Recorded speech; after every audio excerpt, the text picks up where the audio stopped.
much for joining us. Just time for a quick recap of the week, and it has been frantically busy.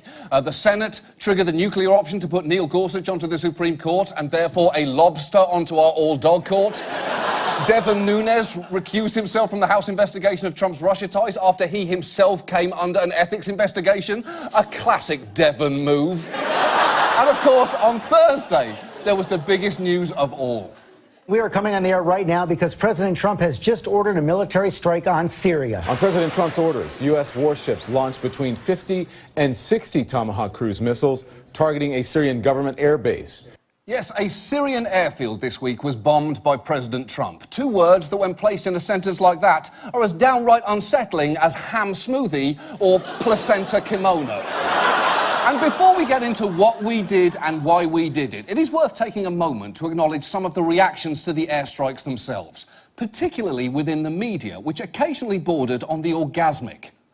We see these beautiful pictures at night from the decks of these two U.S. Navy vessels in the Eastern Mediterranean.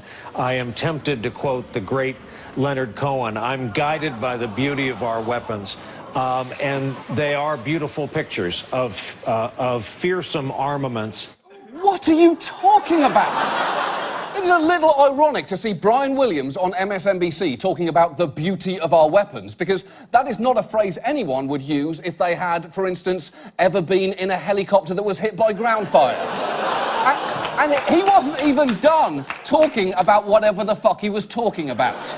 Because life imitates art, there's a scene in The American President where Michael Douglas, playing the fictional president, is being told that an airstrike against a radar installation is proportional and it's presidential. And he chooses to think about the guy who's coming on the night shift as part of a cleaning crew and how he's going to lose his life in this presidential airstrike.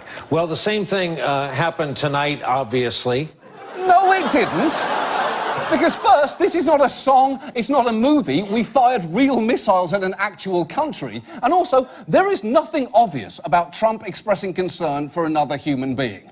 I am pretty sure the only time he's ever thought about a cleaning crew has been to say, "There's a fingerprint on this vase, don't pay them this week."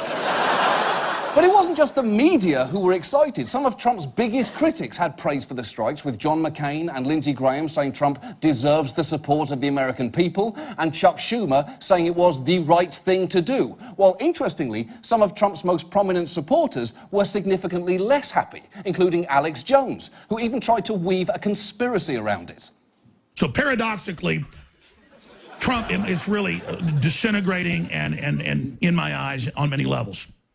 But paradoxically, he's doing so much good that I realize they're maneuvering him into bad so they won't call him a Russian agent, so he can look tough to the Russians, so he can look tough to the Chinese, and so he can shut down his critics. That once you feed the pirate, they're going to want more, more, more. Wait. Once you feed the pirate, they're going to want more.